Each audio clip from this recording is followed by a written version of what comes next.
नमस्कार. लोकसभा निवडणुकीचा आपण आढावा घेत आहोत राजगुरुनगर खेड पुणे येथे आणि बघूया आपण मतदारांना काय वाटतंय. आपल्यासोबत एक बाबा आहेत, त्यांना विचारू की लोकसभेचा कौल कोणाकडे या खेड तालुक्याचा शिरूर मतदारसंघाचा कोणाचा कौल आहे इकडे? कोले कोले निवडली. कोले हा काम केलं ना त्यांनी. कोल्यांनी कोले हा कोले येणार. कोले काय वाटतंय हवा कोणाची आहे? सगळ्यात जास्त डबलने कोले येणार. डबलनी डबलनी सगळ्या तालुक्यात.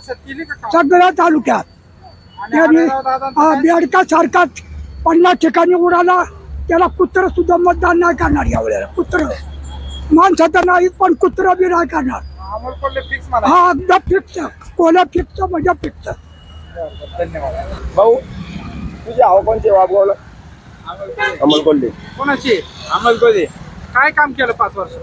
5 वर्ष काम नाही सांगता येते मला.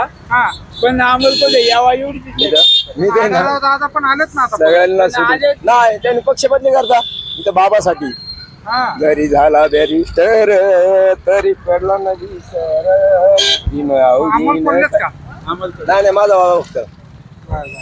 कोणाची हवा? कोले खासदार. काय काम केलं 5 वर्षात? 5 वर्ष भरपूर कामं केली त्यांनी.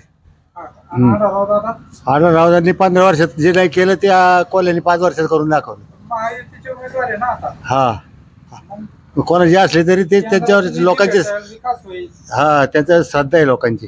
हा का? बाबा आढळरावनी हा पक्ष सोडून दुसऱ्या पक्षात गेल्यामुळे आढळरावचे खच्चीपणा झालाय. पण ते केंद्रात त्यांची महायुती असल्यामुळे महायुती असली तरी आढळराव येऊ शकत नाही. मोदींकडून भरघोस निधी भेटत. किती बार निधी भेटला तरी उपयोग नाही ना. विकास होईल. विकास 15 वर्षात झाला नाही तो होणार नाही. नाही होणार. आढळरावनी शिवसेना सोडायला नव्हती पाहिजे. खरी शिवसेना. बरोबर. खोटे शिवसेनेत गेला तो. खरी शिवसेनेत असता तर आज आढळराव 1 नंबरने असता. बरोबर. हे आधी दादाच्या नादाने व्यवस्थ केला तर कितीचा केला. कोले म्हणजे आता काय एवढं मला बोलता येत नाही जास्त. शरद पवाराला इथं मानणार लोक जास्त. शरद पवार पहिल्यापासून जे खेड तालुका हा त्यांना मानणारा तालुका आहे की झोपेत जरी त्यांना हे केलं ना तरी लोक त्यांच्यावर मतं देतील. दादांनी हे केलं काय वाटतं? दादांनी केलं हे चुकीचं केलं. दादांना अकलीचा अजून तपास नाही.